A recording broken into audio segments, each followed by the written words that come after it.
So hi everybody, welcome to our Governance Made Easy webinar today titled Developing CEO KPIs and Performance Management Frameworks. Today we're having a great discussion with our special guests Stephen Bowman, Nigel Scott and David Greenslade.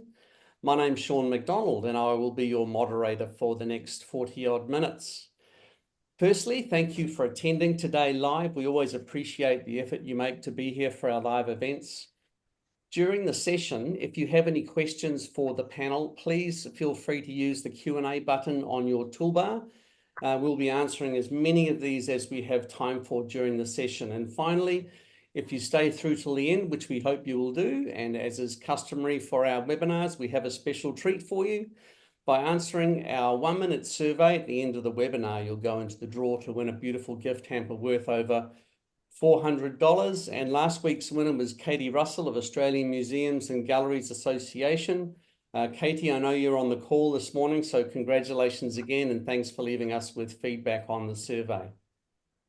Now, for those who are not too familiar with Board Pro, we're a board software provider, sometimes called a board portal, and we serve just over 30,000 users across about 39 different countries. We enable organisations to prepare for and run their board meetings more effectively with less time and deliver more impact and value for the organisation.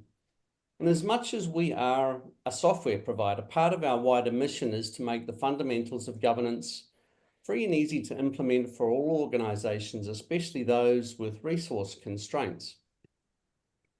Now, the slides from today, a recording of the webinar and also the transcript, plus the CEO evaluation performance template, will all be sent to you tomorrow. So just relax, listen, and feel free to ask as many questions as you would like.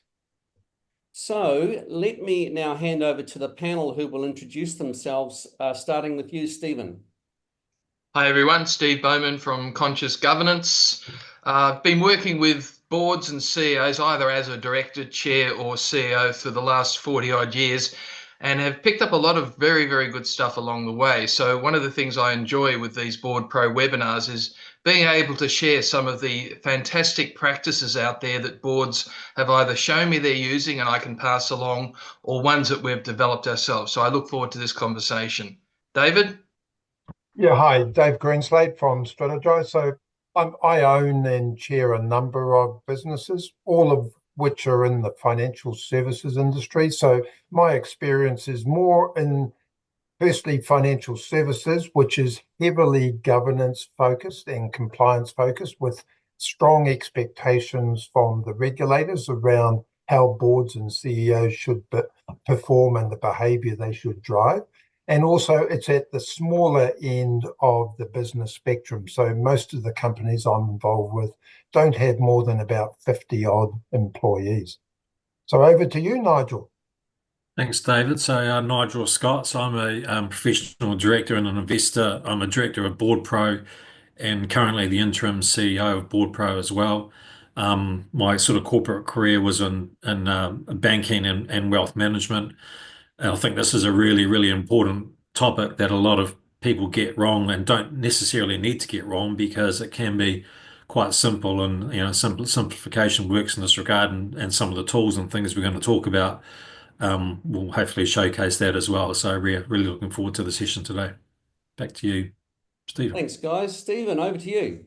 Okay, well, thanks for that, Sean. So here's what we're going to cover today. So what I want to do is chat with you about what happens when a CEO appraisal goes wrong. And we've got all sorts of war stories to share with you about that. And then talking a little bit about the process, including setting KPIs, which essentially is one of the most important things, but is done so badly. Then looking at that, measuring that performance, how do we actually measure that? Looking at the appraisal framework that goes with it.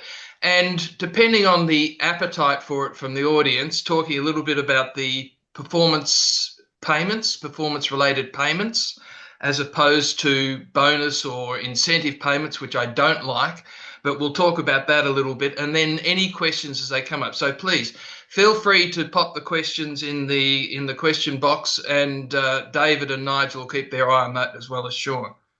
Okay, so what I'd like you to do is just to take a 30 seconds or so and just put in the chat box where you are at the moment with your CEO performance appraisal system or framework. Don't know where to start. You're ready and want some help to improve it, or you're long overdue, or your CEO's just left because they're really upset with the way you've done it, or you, the CEO, are trying to get the board to start to focus on it. Where are you at the moment with all of that? And we'll just keep an eye on that to make sure that we cover those off as we go through. Okay, next one, Sean. Okay, so what happens when a CEO appraisal goes wrong? I'll tell you a very interesting statistics. 64% of all CEOs, and this was Australia and New Zealand, when they were researched a few years back, 64% of CEOs that had left of their own accord, i.e. they weren't sacked, 64% said the main reason they were leaving their position as a CEO was because they were really frustrated with their performance management style of the board. 64% left because of the way that their performance management and their contract renewals or negotiations and their key performance indicators were being handled by either the chair or the board. So guaranteed, if you want to lose a really good CEO, mess that up. That's what's going to happen. So one of the things is that often boards don't have skills in this area. And the chair may or may not have any skills in the area. It may not even live with a governance committee. So what often happens is people, with all the best intention of the word in the world, really make this difficult and personal. Nigel, what have you seen in this space? Yeah, it's an interesting dynamic because one thing with the CEO and the board are generally, 4, 5, or 6 people, right? And we're all used to being in a corporate career where you have this sort of very singular relationship with your line manager, and that's quite a different dynamic when you get up to the board level, because suddenly it's multiple personalities that the chair or the governance remuneration committee is saying they've got to filter and then present themselves with one voice, and that in itself is a bit of a challenge, and I think a lot of boards struggle with that element alone. Have a look at all of the comments that people have put already in the chat there. It's the biggest I've seen. It's huge. David, what have you come across that happens when something goes terribly wrong? Okay, so normally what we're finding is a company will have all of its performance structures in place and say 6 monthly or annual performance reporting. But when it gets through to the board, that seems to be sadly lacking, because the assumption by the directors is that the CEO is the font of all knowledge and seems to miraculously know exactly what the board wants and will deliver on that. Sure. Thanks. David, back to you. So we find that performance management and regular formal discussions don't occur. Or alternatively, in board time, we will discuss and do a CEO appraisal, but then once the chair or the nominated individual goes and sits on a one-on-one with the CEO, that seems to evolve into something not quite what the board sort of agreed upon. And that's often because the CEO, particularly in smaller businesses, is a very strong, dominant personality, and the board may not want to challenge some of that, or doesn't have the skills, because the board is collectively often made up of very experienced people, but not necessarily with strong HR experience. So basically, they don't do good performance management reviews at all. Yep. Cool. Okay. Now, Sean, people are saying that they can't see the webinar chats because it's only going to hosts and panelists. So if you can have a look at that. So let's get into it. Let's have a look at this sort of appraisal framework. Look, it's very simple. I've been through this many times as a CEO with my boards, and I've got trained by some of the very best. I've been CEO of the Institute of Banking and Finance, Society of Corporate Treasurers, deputy at the what used to be the Australian Society of Accountants, which is now CPA Australia, and got taught by some of the best. And it can actually be quite a simple yet really highly focused and effective process. So what does that look like? First of all, let's agree on what the KPIs and the framework are. So we'll go through that as we go through this discussion. Then the CEO comments on their view of the performance. It's got to start somewhere. So once we've agreed on what the KPIs or the key performance indicators are, then when it comes to the review time, the CEO has first go at, here's how I think I'm going against my KPIs. Then the board provide feedback to the CEO from their perspective on how they think the CEO is getting to going towards those KPIs. And if there's a mismatch, that's part of the conversation that either the governance committee or the chair has with the CEO. Then also looking at 360-degree feedback surveys of staff and key stakeholders. And we've got examples of all of these for you. And that particularly is around culture and leadership and those types of things. And then how that gets fed back into the appraisal process. Then you document it, which is interesting because I'm looking at some of the comments that came through and they say, we did all this, but we forgot to document it. So we have to do it all again next time.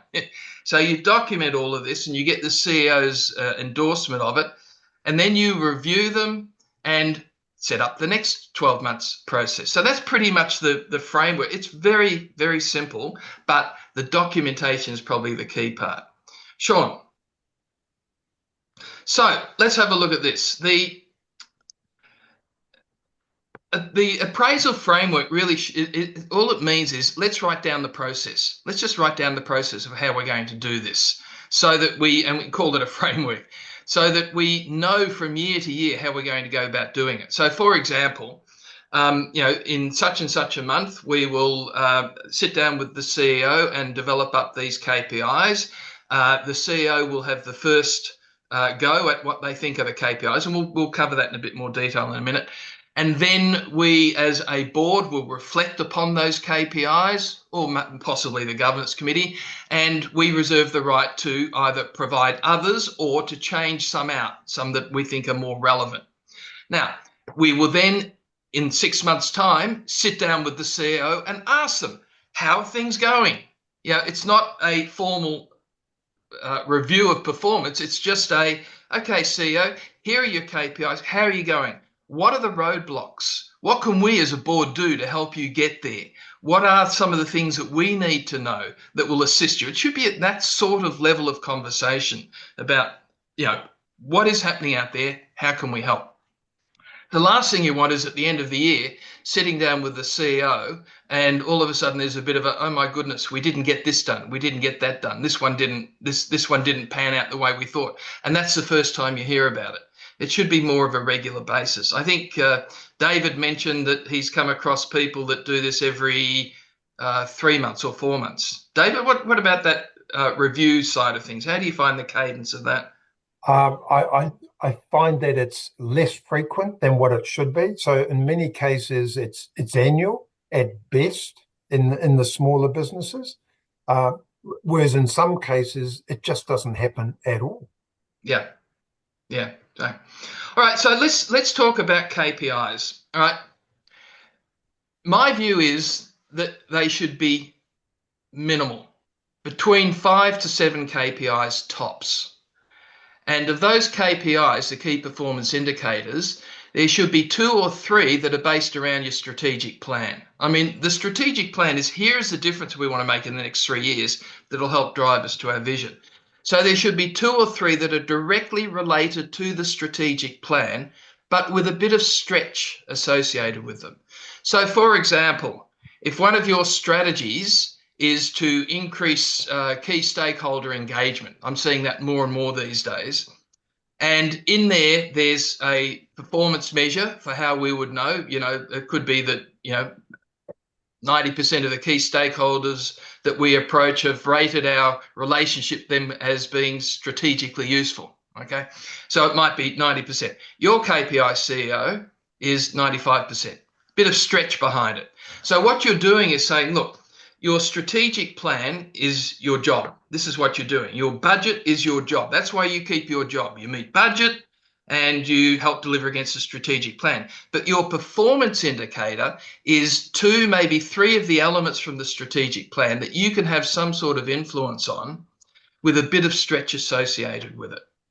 Now, a good example of that, when I was heading up Institute of Banking and Finance, one of the KPIs that was set for me was that we increase our membership, because it was a membership organisation, increase our membership from membership retention from 89% up to 92%. So from 89 up to 92%. And the board said, this is really important to us because we don't want that leaky hole in the bucket happening with members coming in, but then they're going out again. So your KPI, Bowman, is 95%. And I said to the governance committee, well, you know, what do you mean by that? They said, look, it's easy. The strategic plan says as part of this, we want at least 92% retention of members, but we want you to go above that. So you need to put in place the stuff that's actually going to help that. So that made me really sit down and think. I actually then sat down with each of my staff members and said, look, I've been given this KPI of 95%. The strat plan says 92. What can we do? What can we do as a receptionist? What can we do as an education manager? What can we do to actually increase retention of our members? And having sat down with each of the staff members, the ideas, the innovation that came out from that very simple process of actually sitting down and saying, hey, what can we do together to actually help increase this? And we actually got up to about 96% retention of members. But it wasn't just me, it was everyone working. But I was the one who instituted that process. So strategic KPIs, so it might be around mergers and acquisitions. So you know, the strat plan says we're going to merge with another organisation. Your KPI is that the board rates it as a seamless, well-managed and professional merger, whatever that might be. Now, we'll talk about how to measure that in a minute too. So 2, maybe 3 around strategy. The next level is the leadership, behaviour or culture KPI. So what are the 1 or 2 key KPIs for the CEO around the leadership that we want from them, or the behaviour that we want to see from them, or the culture that we want to see created that the CEO has a major influence on? One of the most dramatic examples of this was one CEO who'd been there for a long, long time had started to take all criticism as personal. And so the board was starting to find itself having to walk on eggshells around this CEO who'd been there for something like 15 years. They wanted to give her the chance to change that because they said, if this doesn't change, she doesn't have a career here as CEO. We cannot be walking on eggshells, you know, wondering whether or not she's going to go off because of some perceived criticism. So the KPI setting for her was that she was able to receive any implied criticism and treat it as an insight rather than a criticism. Now, she asked me, how am I going to do that? And I said, well, maybe you check in with your directors. Maybe just be a little bit more aware of how your body language and your language is affecting this, and maybe dig down deeper about what you perceive as criticism. Maybe it's not criticism, maybe it's something else. But check in with your directors, find out from them how they're doing. She did that over a 12-month period, checking in with the chair, and she had totally turned around the way that she dealt with the board. If she hadn't done that, it wouldn't have been a good career move for her. So leadership, behaviour or culture that the board wants to see from that CEO. And then the third type is 1 or 2 KPIs that are around compliance. These are just so important. You cannot not have this. So when I was with the Institute of Banking and Finance, one of the compliance KPIs was that we have an unqualified audit. Now, you might ask, well, who in the world would want a qualified audit? And I said that to the chair, who was David Murray, then the head of the Commonwealth Bank here in Australia. And he said, Steve, you're missing the point. An unqualified audit is what we're after, but we want to make the point that this is non-negotiable, because who's sitting around your board table? And I said, well, you know, the CEOs of the major financial institutions and their 2 ICs. And he said, what do you think the Financial Review newspaper would do if there was even a hint of a qualified audit on the organisation on whose board we sit? I said, okay, I've got the point. So what that meant is that I actually spent extra time with the auditors, making sure that not only do we have an unqualified audit, but we were one of the best audit customers they had, because we got ourselves audit ready. We started to develop up really good relationships and, you know, quality control around our things. We would ask the auditors in advance how they would like to run it. So we had this very strong relationship with the auditors to make sure that when they came in, it was actually a pleasure for them. So these are the three types of KPIs: strategic KPIs, 2 or 3 at the most, with a bit of stretch. Leadership behavior or culture KPIs, what is it for this year for the CEO? Compliance KPIs, what are these 1 or 2 key compliance issues that are so important that we actually have to make sure that we get this right? If you're a housing provider, for example, often the housing register, you've got to pass the audit. But not only should you pass it, but one of your KPIs mean that we should be in the top 10% of audit results. Whatever it is, this is the conversations you need to have. Sean, we got some questions? We do. Let's see if we can get through a few of these because there are a number. From Hone, is it the sole responsibility of the board chair to facilitate the CEO performance appraisal? Nigel, do you want to have a go? Yeah, absolutely. Look, no, it's not. And to the earlier point around the cadence of this performance review, and you do your annual thing, no one should get to the end of the year where there's a surprise, right?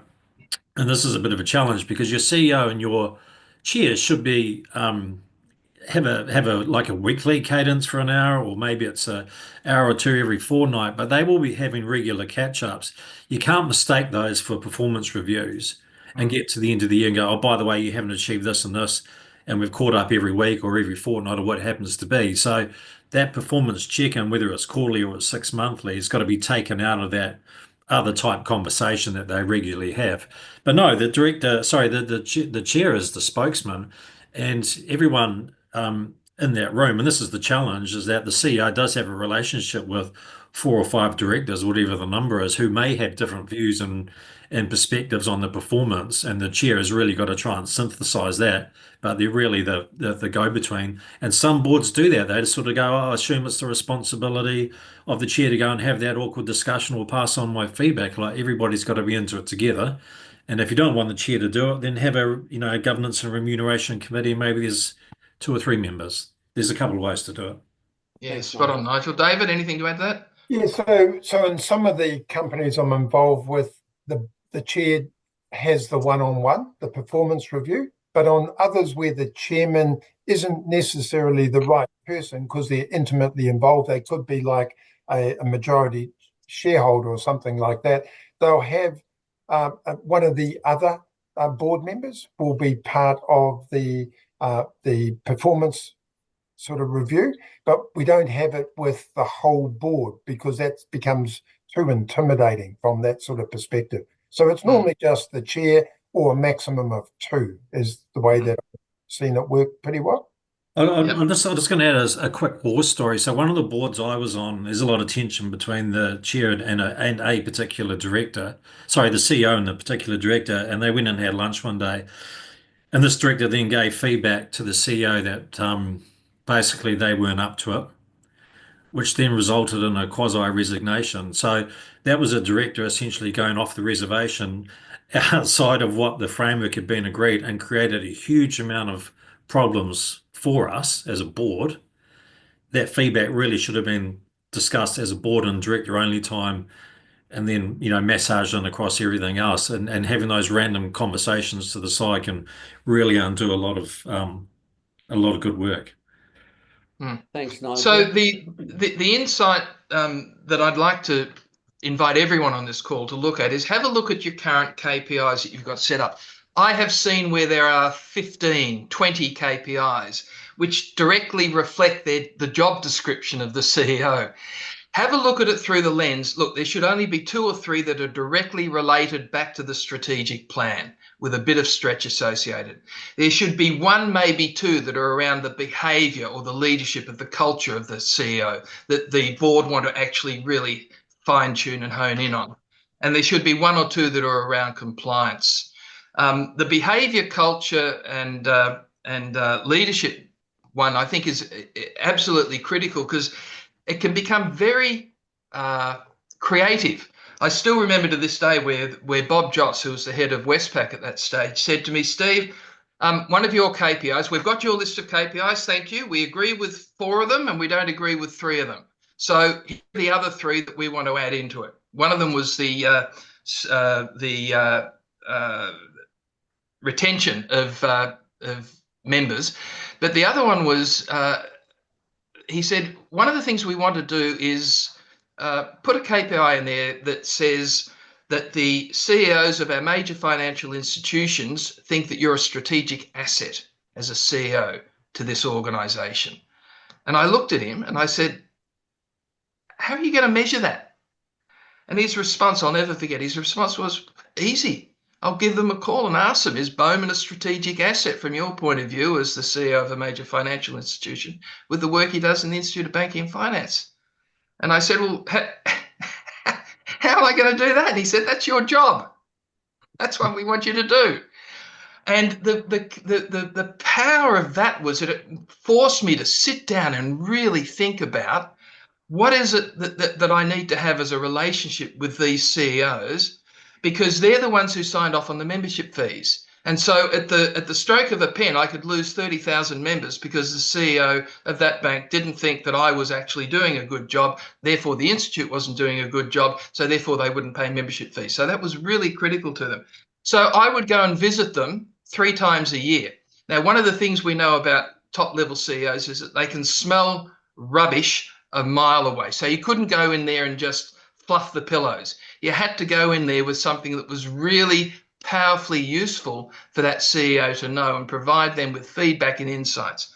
So that fundamentally changed my relationship with the CEOs of these major organizations. And I actually got there because I checked in with them. You know, what else could we be doing that would make us even more strategically useful? But it was painful. Steve, we have a number of questions. If we can just fire through another 2 of them, then let's move Go on. for it. If you don't mind. Yeah. This one from Alan. Should we be getting direct feedback by the CEO management team as well as workers on the CEO role over the previous 12 months? David, do you want to answer that one? Yes and no, but you've got to be careful where the feedback's coming from, because particularly at the more junior levels, their perception around what the CEO does could be quite different from what the board is asking the CEO to do. And so you've got to be measured. So it needs to be filtered up through the chain. So it's better for it to come via the board rather than via everyone else. But the board can have done some form of survey, not specifically around the CEO, but around how the overall culture, and then that will identify very quickly for the board how well the CEO is going. Thanks, David. This one from Beth. Okay, let's before we move off on that one, and this is why we have a panel. I don't necessarily agree with David on that one, because you can actually ask key staff, doesn't just mean seniors, but those in charge of areas, about questions about the CEO, not specific, but what is it that the CEO could be doing that would make my job even more effective. So there's a range of questions that we've put in the template for you that you might want to consider when you're looking at doing a 360-degree review. But it's how you ask them and what it is that you're asking that is important. It's not just about whether they like them as a CEO. But there's have a look at some of those questions. But it can be a very powerful process. Okay, Sean. Just a second. Okay, from Beth, how important is feedback from direct reports to the CEO in terms of culture and leadership? Nigel. Oh, look, I think it's extremely important, depending on the size of your organization and your CEO. If you're kind of large enough, you'll start managing the business through your executive team or your senior leadership team, right? And so things can get lost in translation, and there's different relationships, and sometimes people find talking to the CEO quite daunting, and will tell them what they want to hear. So I think it's important that you use your SLT and your execs in a smart way for telling you what you need to hear, not necessarily what you want to hear. Nice. And look, I've been a part of organisations before where we've taken out different members from across the organisation, different teams and that, out to lunch with the CEO, and we've actually just sat down and had an open session, and what feedback have you got for us, or what do you think we could improve, and those sorts of things, and that helped with the open communication as well. Right, thanks, Nigel. Stephen, Okay, so let's move on, Stephen. Yeah. So what I want to do is to very briefly take you through the process of developing KPIs, because it really is quite simple. And it's a 3-question iterative process that we find works the best. The first question is, developing up the KPI is, what would a great job look like with this? If we were to get this really well, and if we were to do a fantastic job with this, what would it look like? The second question is, now, how do we measure that? Everything is measurable. So how do you measure people's perceptions? You ask them. It can be as simple as that. It doesn't have to be a statistical, retrograde analysis of the mean and mode of. It doesn't have to be that at all. So it can actually be perceptual or social measures as well too. But you've got to think about it. So how do we measure it? And everything is measurable. And then the last one, which people most often miss out, is at what level would we be happy with? So let's say, for example, one of your key events that you've got is a conference, and one of the KPIs that the board have set is that we have a very successful conference because we relied on it for a whole lot of money and a whole lot of stakeholder engagement and member engagement. So you could start off, well, what would a great job look like? Well, we have 1,000 people as our conference. Okay, well, if you had 1,000 people at your conference, what if all of them thought it was rubbish? Well, that's not what I meant. Well, what did you mean? What would a great job look like? Well, 1,000 people at our conference that actually thought this was a really good conference. Okay, well, how would you measure that? Oh, I'm not sure. We wouldn't have the time to talk to each of them to say, well, how would you measure it? Well, we'd probably survey a random sample, maybe face-to-face or some other way of doing it. All right. So if you had 1,000 people and you randomly surveyed them in a way, and they came back and they said, this was a really good conference, are you going to get 100%? No. Well, what would you be happy with? At what level would you be happy? 50%? Half of them thought it was rubbish and half of them thought it was good? No. Well, what would you be happy with? So you might end up with 95% of the randomly selected conference attendees have rated this conference as actually having been strategically useful to their day job. And that's, you start to iterate there. What would a great job look like? How would we measure that? And at what level would we be happy? Until you come up with a measure that actually says, wow, if we got that, that would be awesome. So don't overcomplicate things and don't just measure activity. It's not about activity. It's about what are the outcomes that we're after. So agree on the KPIs that you want, and then sit down and work it. Have the CEO come up with what they would regard as their top 7 KPIs under those 3 headings we mentioned. These are just examples. And then when it comes to the actual process of measuring those, then the CEO has first go at that. So this is as part of the appraisal process. The CEO inserts their comments. You'll get all this as part of the downloadable template that you'll get. So that's the process KPIs, Sean. Then the next one is looking at the CEO commenting on it, and then the board has a comment. What are their views on it? The next one, Sean. So this is where the board will provide comment back to the CEO. So you've got 2 documents essentially. Here's what the CEO says. Here's how I think I've gone against these KPIs and their evidence for that.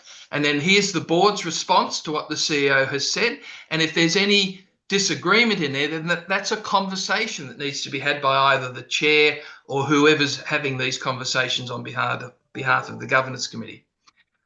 And then you can tie into that then the 360-degree feedback. So here are the 2 top strengths from the CEO that the stakeholders have mentioned.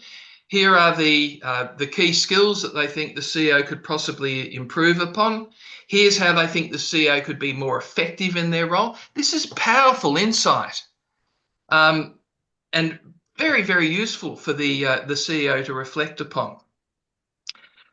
And then documenting that process as you go through. So if you can imagine, 6 months in, sit down with the chair. Here's how we're going. Here's the KPIs. How are you going? Are there any roadblocks? Then as you get closer towards the end of the year, there's a formally appointed time where the CEO is given the template with the already agreed KPIs on there. Give us evidence of how you think you're going. And then at the same time, the board through the governance committee will develop their own insights into that, look at what the CEO has provided as their response to that, and then also look to see if there's any differences in there. Then at the same time, you then review and agree on the KPIs for the next year. So it's, again, a fairly simple process. Nigel, do you want to add anything to that before we move on to the performance-related No, payments? I think a couple of the most common mistakes that I've seen is one is too many. 15 to 20, I've seen that before, a bunch which can't be measured. I always look at these things and go, well, what gets measured gets done. Mm-hmm. There should be a handful of things that are going to drive the organization forward, not 15 to 20 little things, right? Mm-hmm. I've also been in the situation where I reported to a guy in Singapore, and the night before my performance review was met, he sent me the framework and said, fill this in, including the KPIs. It was 100% blank, which is Yeah. pretty demotivating, right? So, Yeah. time to this because it doesn't matter. Yep. David, any word of insight on that? Yeah, the main one is align it to the strategic plan, and then obviously to the annual business plan as well in some shape or form. The areas that I see that are done reasonably well are on the financial and on the compliance KPIs, but appallingly bad around the culture and the behaviour, simply because the board hasn't got a clear vision of what that should be. And then they can't articulate that through to the CEO properly, and they leave that to the CEO to morph into something in reality. So they have difficulty documenting the KPIs. Yeah. The way to review, look at your KPIs at the moment is actually have a look at what you've currently got and say, if I've got 10 or 15 or 9, what if there were only 5 or 7? What are the big ones? What are the 2 or 3 big strategic ones? What are the 1 or 2 big behavior, leadership, or culture ones? What are the 1 or 2 big compliance ones? Really. Now, issue in all organizations, there, Stephen.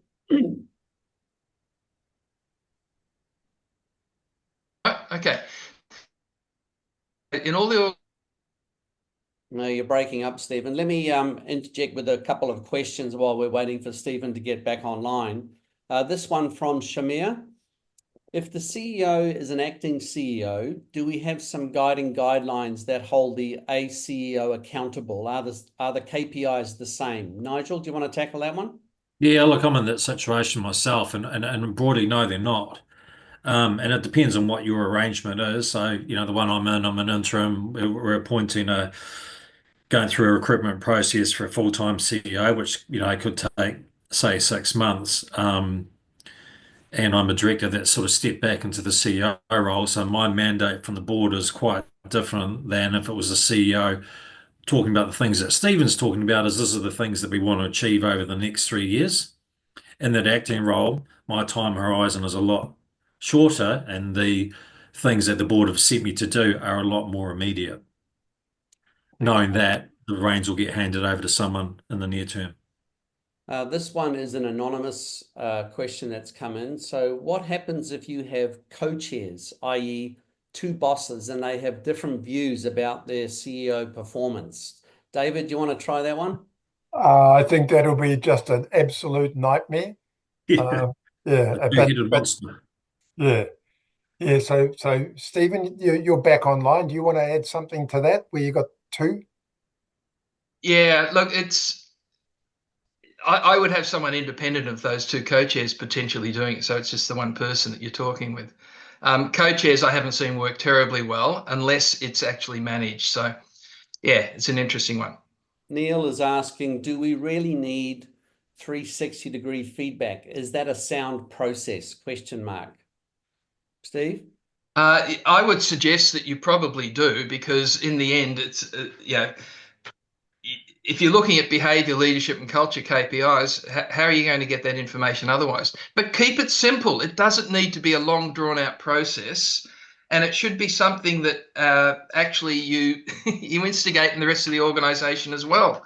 So everything we've talked about here about CEO KPIs, you should actually then devolve down into each of your various operational departments. The same sort of process, the same sort of thinking.